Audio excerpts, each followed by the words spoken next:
പക്ഷെ അതൊരു വേറെ കഥയാണ്, പറയാൻ പറ്റാത്തതുകൊണ്ട് പറയാനുള്ള. അപ്പൊ ബ്രീഫ് ചെയ്യണത് എന്റെ ഭാഗ്യം, എന്റെ ഭാഗ്യം. അങ്ങനെ കാസ്റ്റ് ചെയ്ത് കാസ്റ്റ് ചെയ്യണത് കിട്ടുന്ന ആളെ കാസ്റ്റ് ചെയ്യാം. അത്ര ഇമ്പോർട്ടന്റ്, വളരെ ഇമ്പോർട്ടന്റ് ആയിട്ടുള്ള പരിപാടിയാണ്. ഏത് സൈഡിലായിരുന്നു?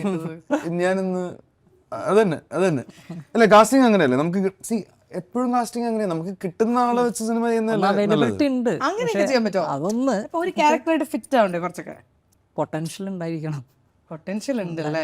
പിന്നെ അതില്ലാതെ പിന്നെ പടം വർക്കാവില്ലല്ലോ. അതായത് ഒരു ആക്ടർ വെള്ളം പോലെയാണ്, അതല്ലേ ഉദ്ദേശിച്ചത്? അങ്ങനെ ഞാൻ ഉദ്ദേശിച്ചില്ല.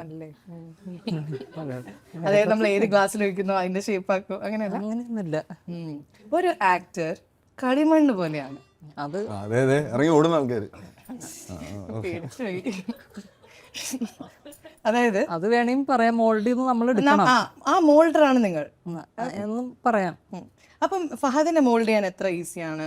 ഇപ്പൊ ചില ആക്ടേഴ്സ് കുറച്ച് റിജിഡ് ആയിരിക്കും, ചില ആൾക്കാർ ഭയങ്കര കുഴവഴാന്നിരിക്കും. നമുക്ക് ഈ ഡേ 1 പോയിട്ട് ഈ ആക്ടറെ കൊണ്ട് മാജിക് കാട്ടാൻ പറ്റില്ല.